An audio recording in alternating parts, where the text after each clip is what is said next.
여러분의 마음 안에 하나님의 사랑이 가득 채워지는 시간 될 수 있기를 주님의 이름으로 축복합니다. 옆에 있는 사람들에게 다시 한번 인사합시다. 당신은 축복의 씨앗입니다. 아멘.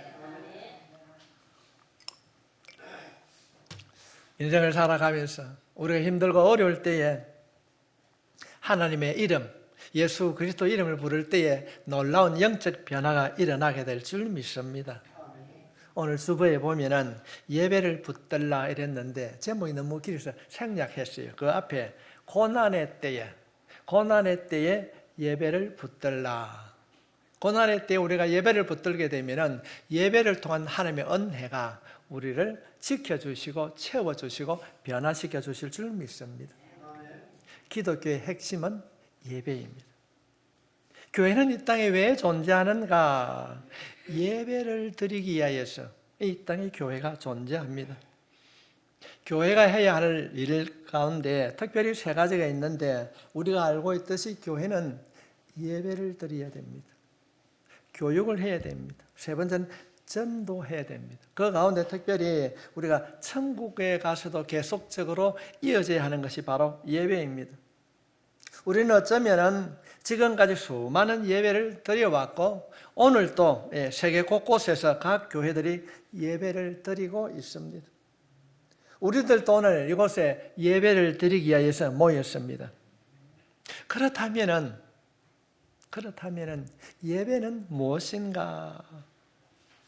오늘 우리가 본문에서 말하는 예배가 무엇인가 말씀을 통하여서 가르침 받기를 원합니다.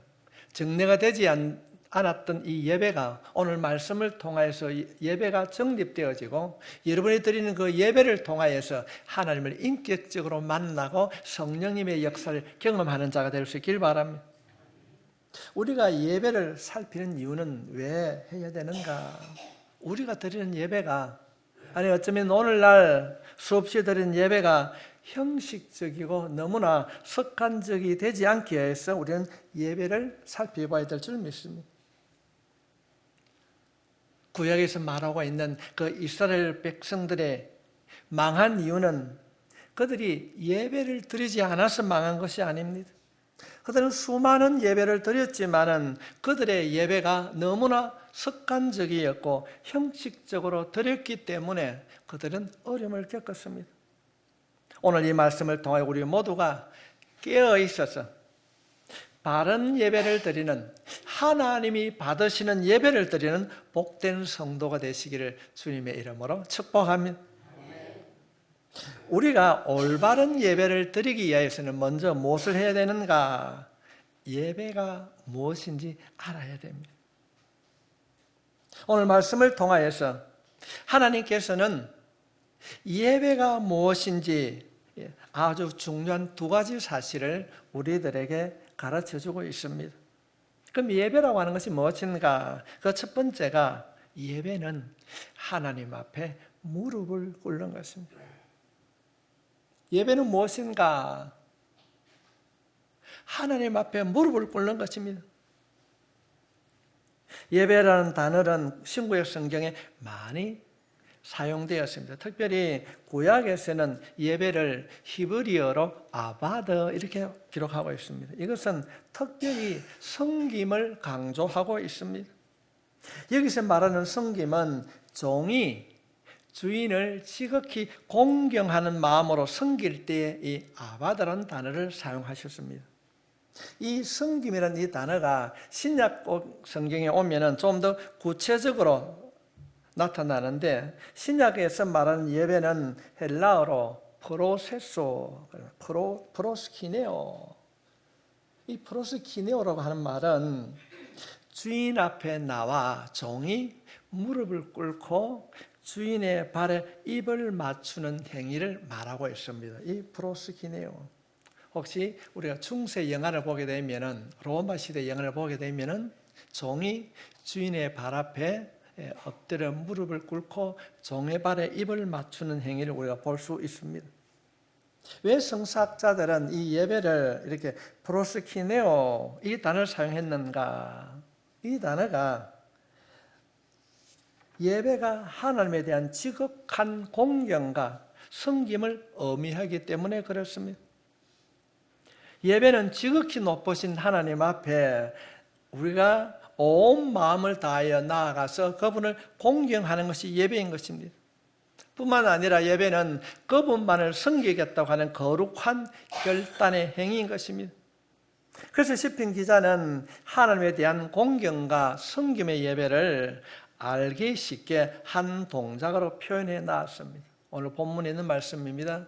95편 6절에 있는 말씀입니다. 오라, 우리가 굽혀 경배하며 우리를 지으신 여호와 앞에 무릎을 꿇자. 예배는 무엇인가? 시편 기자는 아주 쉽게 표현을 했습니다. 예배는 우리가 하나님 앞에 나아가 무릎을 꿇는 것입니다. 마치 종이 존경하는 주인 앞에 나아가서 그 발에 입을 맞추듯이 하나님만을 내가 섬기겠습니다라고 고백하며 그분에게 진정한 공경을 드러내는 것, 여러분, 이것이 바로 예배인 것입니다. 그렇다면 우리가 왜 예배 시간에 하나님께 나와 무릎을 꿇어야 하는가? 왜 우리는 하나님만을 공경하며 그분만을 섬겨야 합니까? 너희들이 왜 하나님만을 섬겨야 된다고 그렇게 말하느냐? 그렇게 우리를 공격하는 분들도 있습니다. 그러나 시편 기자는 그 이유를 우리들에게 이렇게 가르치고 있습니다. 7절에 있는 말씀입니다. 그는 우리의 하나님이시요 우리는 그가 기르시는 백성이며 그의 손이 돌보시는 양이기 때문이라. 너희가 오늘 그의 음성을 듣거든. 우리가 하나님 앞에 무릎을 꿇고 예배를 하는 이유는 뭔가? 이유가 무엇인가? 우리의 하나님이신 줄 믿습니다. 하나님이 우리를 만드셨고 그분이 지금도 우리를 부르시며 그분이 지금도 우리를 돌보시고 지키고 계시기 때문에 그분께 예배를 드리는 것입니다. 우리의 모든 일들이 그분으로 말미암았고 우리의 모든 것이 그분으로 인하여 지금도 유지되고 있습니다. 그분이 먼저 우리에게 찾아오셨습니다. 우리가 생각하기에는 이해할 수 없는 그 사랑으로 우리를 사랑하셔서 독생자 예수를 이 땅에 보내주셨고 그분의 죽으심과 부활하심으로 우리에게 영원한 생명을 주신 줄 믿습니다. 지금부터 영원까지 우리를 지키시고 인도하시기 때문에 우리는 그분께 나아가 무릎을 꿇고 예배를 드려야 하는 것입니다. 그래서 우리가 하나님께 예배를 드리는 것입니다. 그러므로 우리는 예배의 자리에 나아갈 때마다 하나님이 누구시며 내가 누구인가를 바르고 반드시 확인해야 됩니다. 하나님을 알고 나를 알게 되면 우리는 무릎을 꿇고 그분의 은혜와 은총을 찬양하지 않을 수 없습니다. 감사하지 않을 수 없습니다. 이것이 우리가 예배를 찬양으로 시작하는 이유입니다. 모든 것이 하나님의 은혜요 사랑이었습니다. 정말로 감사해서 찬양하는 것입니다. 우리를 구원하시고 우리를 인도하시고 우리의 모든 죄와 허물을 용서해 주신 그분이 하나님이시고 우리는 그분의 양이시고 우리를 돌보시고 지켜주시고 인도해 주시기 때문에 우리가 찬양하며 하나님께 예배를 드리는 것입니다. 그래서 우리가 찬양할 때에 우리의 찬양이 형식적이지 되지 않도록 조심해야 될 줄 믿습니다. 찬양은 그저 순서에 따라서 드리는 요식 행위가 아닙니다. 마음이 즐거워서 단순하게 세상 사람들이 노래방에 가서 부르는 노래가 아닙니다. 찬양은 무엇인가? 지극히 높으신 그분의 은혜, 그 은총을 진심으로 감사하며 그분께 하나님께 나의 무릎을 꿇고 올려드리는 감사의 제사인 줄 믿습니다. 우리가 무릎을 꿇고 하나님께 예배하는 이유는 찬양의 의미만이 있는 것이 아니라 또 하나의 중요한 의미가 있는데 그것은 바로 내려놓음입니다.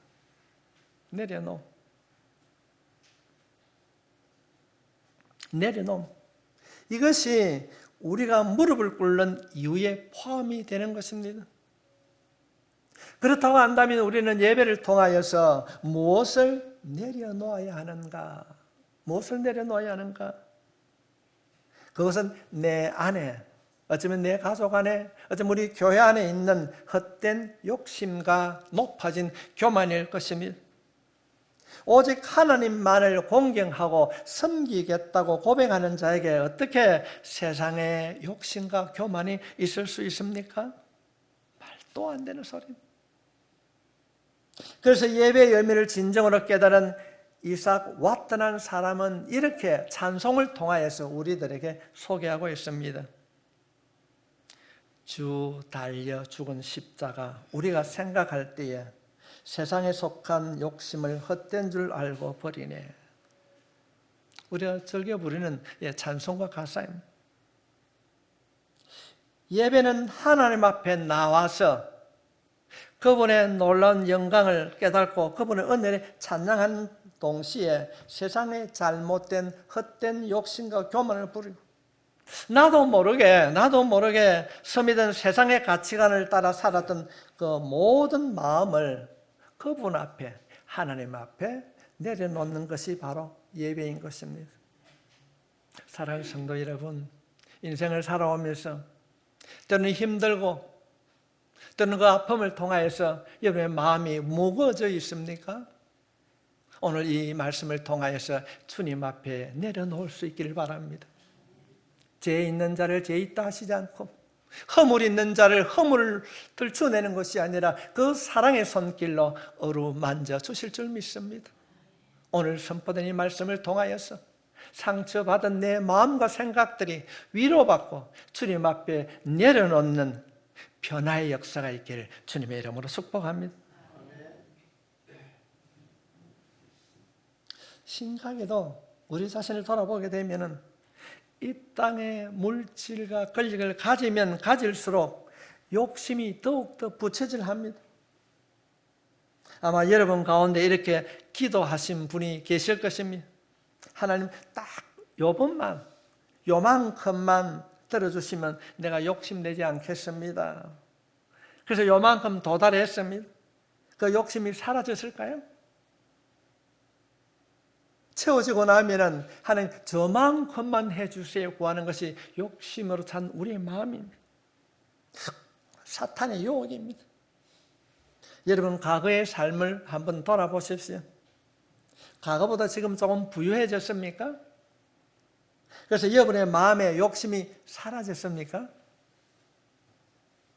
세상을 향한 우리의 욕심은 끝이 없습니다.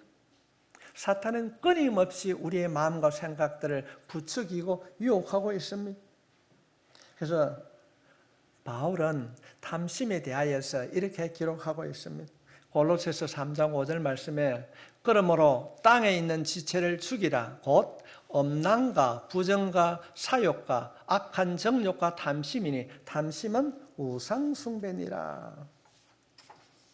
여러분 우리가 탐심을 가지고 바른 예배를 드릴 수 없습니다. 왜냐하면 탐심은 곧 우상숭배이기 때문에 예배는 세상으로 향한 잘못된 나의 욕심과 탐욕을 온전히 하나님 앞에 내려놓는 것이 예배인 것입니다. 우리가 찬양을 드리고 하나님 앞에 무릎을 꿇고 하나님 내가 욕심을 내려놓습니다. 나의 잘못된 가치관을 성령님께서 고치시고 다듬어 주시고 변화시켜 주시옵소서. 우리가 그렇게 기도해야 될 줄 믿습니다. 또한 예배는 무엇을 내려놓아야 되는가? 우리의 교만을 내려놓습니다. 세상적인 마음으로 나를 탐심에 사로잡히게 한 것이 무엇입니까? 신기하게도 탐심이 우리 가운데 들어오게 되면 자신을 높이게 합니다. 남의 이야기가 아니라 멀리 가시지 말고 여러분의 마음을 한번 살펴보십시오. 권력과 물질이 생기면 사람이 어떻게 됩니까? 마음이 계속적으로 높아집니다. 자신보다 가지지 못하고 힘든 사람을 보게 되면 자신보다 아래로 생각을 합니다. 믿음보다 예수 믿는 사람이에요. 믿음보다 물질의 많고 적음에 사람을 판단하려고 합니다. 믿음이 깊은 사람을 존중하고 가난하지만 그들과 함께 어울리고 그들과 함께 해야 되는데 세상적으로 많이 가진 자들, 권력을 가진 자들과 어울리려고 합니다. 그런 자들의 마음에는 예수가 없어요. 성령님의 만져주심을 경험하지 못하는 헛소바에 같은 믿음을 가진 자들이 너무 많이 있습니다. 우리가 이사야서 말씀을 묵상해 보면은 어쩌면 지겨울 정도로 반복해서 예수님께서 말씀을 통하여서 징계하고 있습니다. 야, 그건 버려야 돼. 그건 고쳐야 돼. 어디를 가느냐? 끊임없이 우리가 이사야서를 묵상하면은 계속해서 이사야의 말씀 가운데 우리에게 들려주고 있습니다. 뭘 버려야 되고 뭘 고쳐야 되는가? 세상을 향한 욕심과 높아진 내 마음을 내려놓아라. 이사야서 66장을 통하여서 끊임없이 우리들에게 말씀하고 있는 것입니다. 주님이 말씀하십니다. 너희들의 높아진 마음, 세상을 향한 욕심을 내려놓지 않으면 내가 심판하시겠다고 반복적으로 말씀하시는 것이 이사야서의 주제입니다. 우리는 기억해야 됩니다. 세상의 성공이 자신도 모르게 자신을 높아지게 할 수 있습니다. 누구나가 예외일 수 없습니다. 예배는 높아진 우리의 마음을 내려놓는 것입니다. 교만해진 우리의 마음이 낮아지게 만드는 것이 예배인 것입니다. 그래서 하나님 앞에 나와 종이 주인의 발에 입을 맞추듯이 주님 앞에 무릎을 꿇는 것입니다. 엎드리는 것입니다.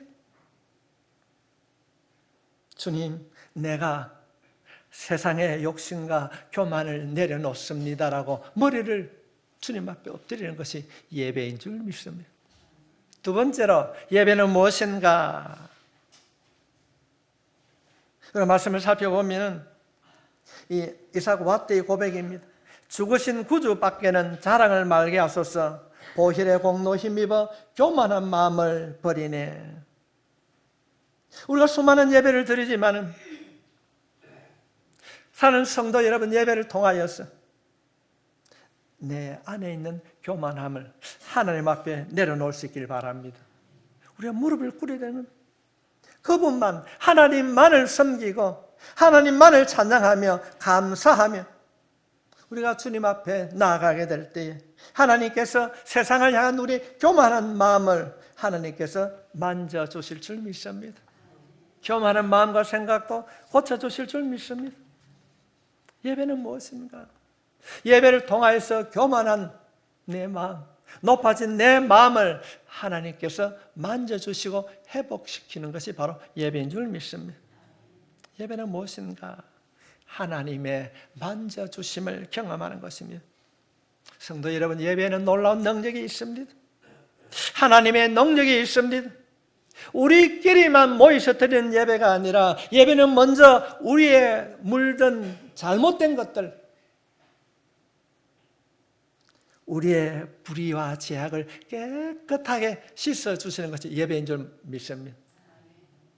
죄로 물든 우리의 모든, 먹보다 더 검은 우리의 모든 죄를 예배를 통하여서 성령님께서 주의 보혈로 씻어주실 줄 믿습니다. 이사야 선지자가 예배를 드립니다. 어느 날 그가 예배를 드리다가 성전에서 하나님을 만납니다. 이사야 선지자가 예배를 드리는 그 순간에 어느 날 하늘 뵙는 순간에 자신 안에 있는 더러운 죄악을 보게 됩니다. 그가 이렇게 예배합니다. 하루다 하루다 나는 망하게 되었도다. 내 입술이 부정한 자로 하나님을 배웠게 되었다고 그렇게 그가 한탄합니다. 그럴 때에 그때 당시에 가장 저주받은 병이 나병이었습니다. 문둥병자와 같은 자신의 내면을 발견하게 되고 하나님, 내가 망하게 되었습니다. 탄식하며 울며 기도했을 때 하나님께서는 서랍 천사를 통하여서 제단 숯불로 그의 입술을 찢어서 고쳐주신 줄 믿습니다. 저는 개인적으로 우리 극동교회 성도 여러분들이 기도하는 가운데 스랍을 만났던 이사야처럼 천사를 통한 만져주심, 이 하나님의 만져주심을 경험하는 여러분이 될 수 있기를 바랍니다. 성도님, 이것이 바로 예배입니다. 예배는 놀라운 능력이 있습니다. 하나님이 우리를 정결케 하는 능력이 있습니다. 하나님께서는 이사야 선지자를 통하여 우리들에게 이렇게 초대해 주셨습니다. 이사야서 1장 18절에 있는 말씀. 여호와께서 말씀하시되 오라 우리가 서로 비언론하자. 너의 죄가 주홍 같을지라도 눈과 같이 희어질 것이요 진홍같이 붉을지라도 양털같이 희게 되리라. 하나님의 약속이요 선언인 것입니다. 하나님께서는 신약에서는 이렇게 풀어주셨어요. 요한일서 1장 9절에 있는 말씀입니다. 우리 함께 같이 읽겠습니다. 시작. 만일 우리가 죄를 자백 그는 미쁘시고 어로오사 우리 죄를 사하시며 우리를 모든 불의에서 깨끗게 하실 거예요. 아멘. 이거 믿습니까? 이 말씀을 믿으십시오. 예배는 지성소에 들어가서 거룩하신 하나님을 뵙는 것입니다. 주님께서 말씀하셨어요. 우리는 예수를 믿는 그 순간 새로운 피조물로 거듭난 줄 믿습니다. 우리의 모든 죄와 허물이 그 주님의 십자가 보혈로 씻음받은 줄로 믿습니다. 우리가 알고 있듯이 백성들이 하나님을 뵙는 것은 불가능했습니다. 하나님은 완벽하시지만은 우리는 죄로 인하여 오염이 되어 있었습니다.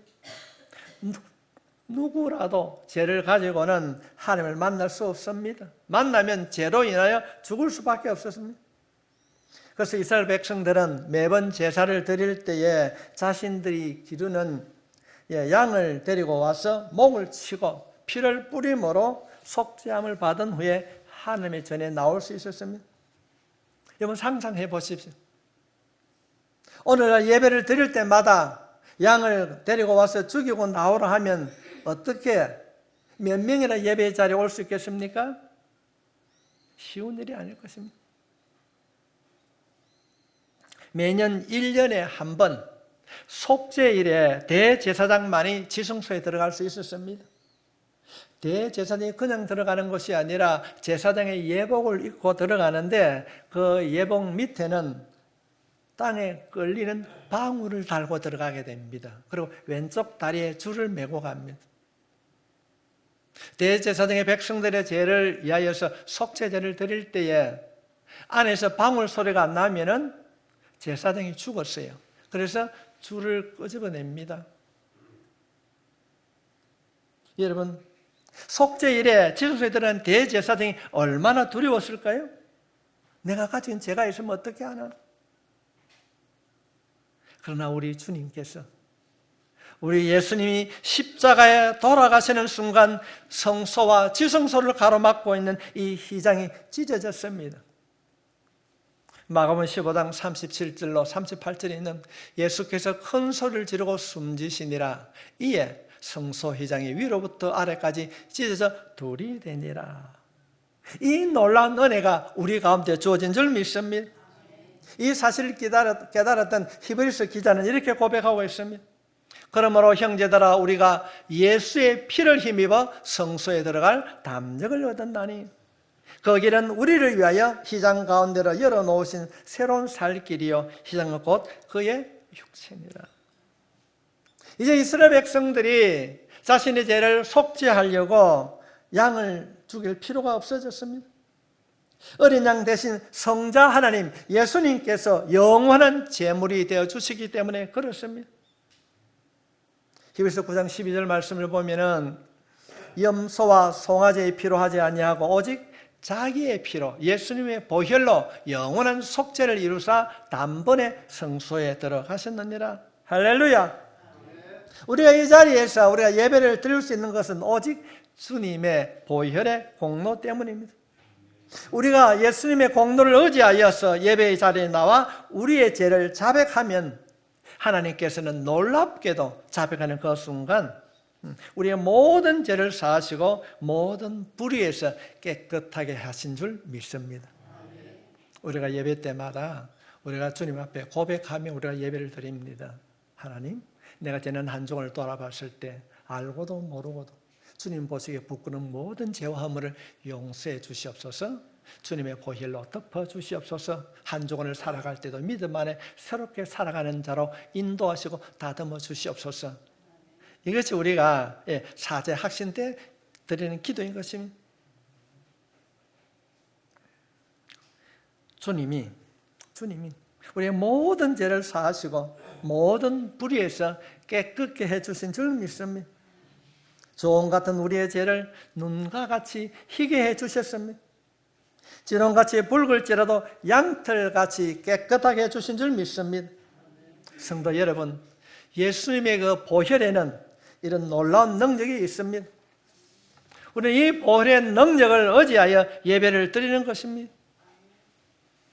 히브리서 9장 13절부터 14절에 있는 말씀 가운데 특별히 그리스도의 피가 어찌 너의 양심을 죽은 행실에서 깨끗하게 하고 살아계신 하나님을 숨기게 하지 못하게 했느냐.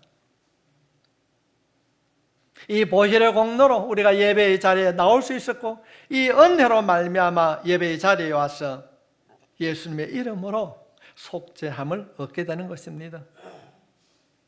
주님의 보혈의 공로를 의지하여 예배의 자리에 나온 우리의 모든 죄를 깨끗하게 씻어주시고 성경에는 예배의 자리에 나온 우리를 회복시켜 주신다고 말씀하고 있습니다. 누구든지 그리스도 안에는 새로운 피조물이라 옛것은 지나가고 보라 새 것이 되었도다. 할렐루야. 뿐만 아니라 하나님께서는 구약성경 마지막 말라기에서 장차 하나님의 백성들이 예배를 드릴 때 우리에게 놀라운 능력이 이렇게 임할 것이라고 말씀하고 있습니다. 보편적으로 이 말라기 4장 2절에 있는 이 말씀을 치유사역 하신 분들이 치료의 강선을 바라사 그렇게 말씀하는데 원문의 뜻은 우리가 예배가 회복되어지면 우리에게 이런 일들이 일어날 것이라고 말씀하고 있는 것입니다. 말라기 4장 2절에 있는 말씀입니다. 내 이름으로 경외하는 너희에게는 공의로운 해가 떠올라서 치료하는 강선을 비추리니 너희가 나가서 외양간에서 난 송아지같이 뛰리라. 우리는 시골에서 자랐기 때문에 외양간에서 논 송아지 행동을 잘 압니다. 특별히 겨울에 외양간, 마구간에 갇혀 있다가 봄에 송아지를 풀어놓으면 그냥 펄떡펄떡 뛰어다닙니다. 예배의 자리에 나와 우리가 인격적으로 주님을 만나게 되면 치료의 강선을 받게 되면 우리의 마음과 영혼이 이렇게 기뻐하며 뛰논다는 것입니다. 이 기쁨이 여러분의 생활 속에 경험되어질 수 있길 바랍니다.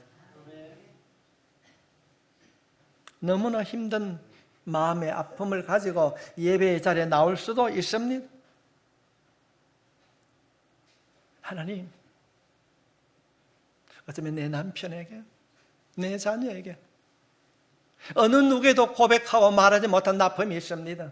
살아계신 하나님, 내 마음을 만져주십시오. 하나님, 나를 도와주십시오. 우리의 입술을 통하여 주님 앞에 고백할 때에 우리의 아픔을 치료해 주실 줄 믿습니다. 이 놀라운 능력이 예배 가운데 있다는 것입니다. 그럴 때에 우리의 마음이 날아갈 것 같습니다. 힘들고 어려울 때에 성령님, 내 마음을 만져주십시오. 성령님, 내 마음과 생각을 고쳐주십시오. 성경에서 말씀하신 그 회복되는 역사가 내 삶 속에 경험되어지기를 원합니다. 주님, 나를 도와주시옵소서. 기도할 때 내 마음의 문을 열어주시고 기도할 때 주님을 만나는 역사가 있게 해달라고 구한다면 하나님께서 회복시켜 주실 줄 믿습니다. 성도 여러분, 예배는 혼자 드리는 것이 아닙니다. 우리가 이 예배를 마치고 난 후에 찬송을 드릴 것입니다. 성령님께서 우리와 함께 해주신 줄 믿습니다. 상처난 우리의 마음, 우리의 몸과 병든 마음을 만져주실 것입니다. 회복시켜 주실 것입니다. 여호와 라파, 치료되신 우리 하나님께서 분명코 여러분의 기도에 응답해 주실 줄 믿습니다. 혹시 우리 가운데 말 못하는 인생의 거친 강자를 걸어갈 수 있습니다. 마음에 해결하지 못하는 답답한 마음을 가지고 살 수도 있습니다. 누구에게 말 못하는 상처를 안고 눈물을 흘리고 있습니까? 성도 여러분, 혹시 그런 분이 계시다고 한다면 강야에서 홀로 울지 마십시오. 예배의 자리에 나오시기 바랍니다. 해결하지 못한 그 문제로 인해서 건강의 문제, 경제적인 문제, 부부간의 문제, 자식 간의 문제를 알지라도 치료자 되신 그 하나님 앞에 나올 수 있길 바랍니다. 우리의 치료자 되신 여호와 라파 하나님, 나를 도와주십시오. 제가 기도하는 가운데 그런 내용을 계속적으로 여러분에게 말씀을 전하였습니다. 하나님, 내 가정에 기적을 베풀어 주십시오. 하나님, 내 기도에 응답의 기적을 베풀어 주시옵소서.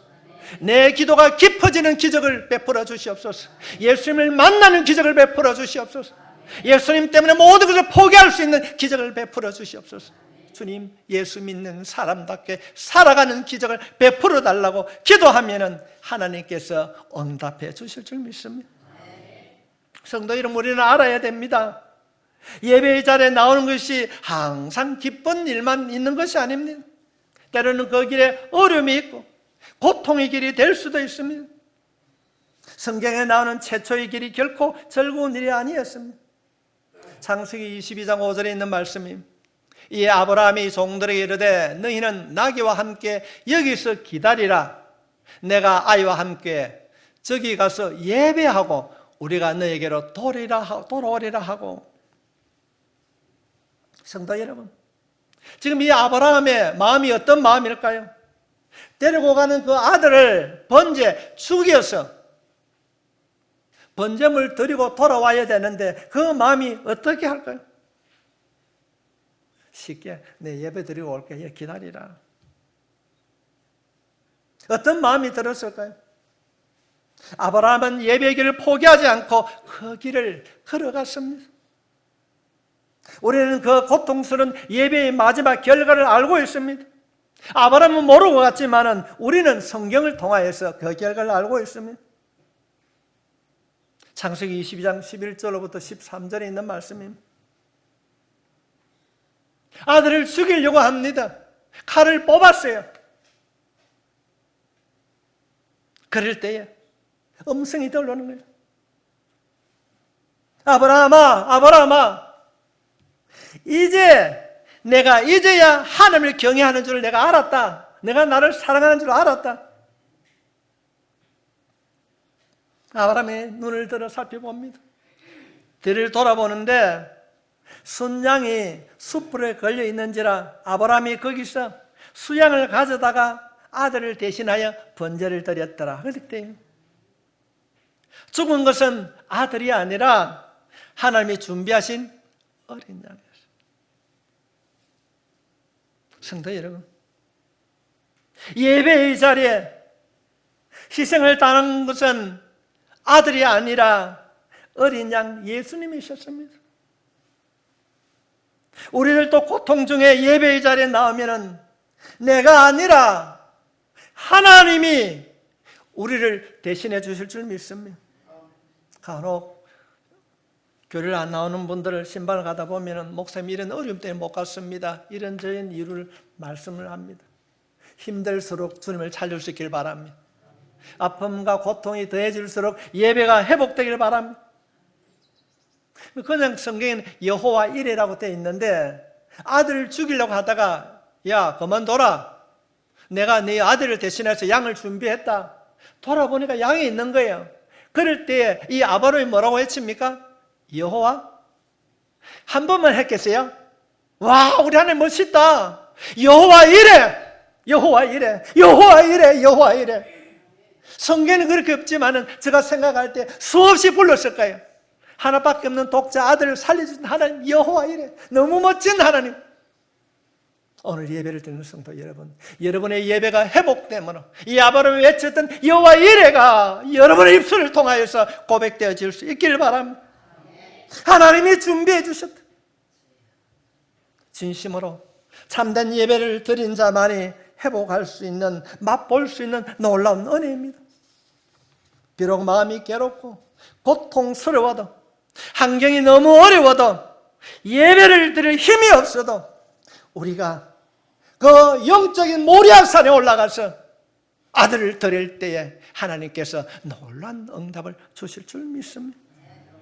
예배를 통하여서 하나님의 은혜를 맛보는 여러분 모두가 될 수 있기를 바랍니다. 예배는 무엇인가? 우리가 하나님 앞에 무릎을 꿇는 것입니다. 감사의 제사를 올려드리는 것입니다. 나도 모르게 세상에 속았던 세상의 욕심을 내려놓는 것입니다. 내 마음에 남아있는 교만함을 내려놓고 오직 주님만을 섬기겠습니다, 주님만을 공경하겠습니다라고 무릎을 꿇는 것이 예배인 줄 믿습니다. 우리가 남은 평생의 시간을 하나님 앞에 무릎을 꿇고 살 수 있기를 바랍니다. 예배는 무엇인가? 하나님의 만지심을 경험하는 것입니다. 혼자 드리는 것이 아닙니다.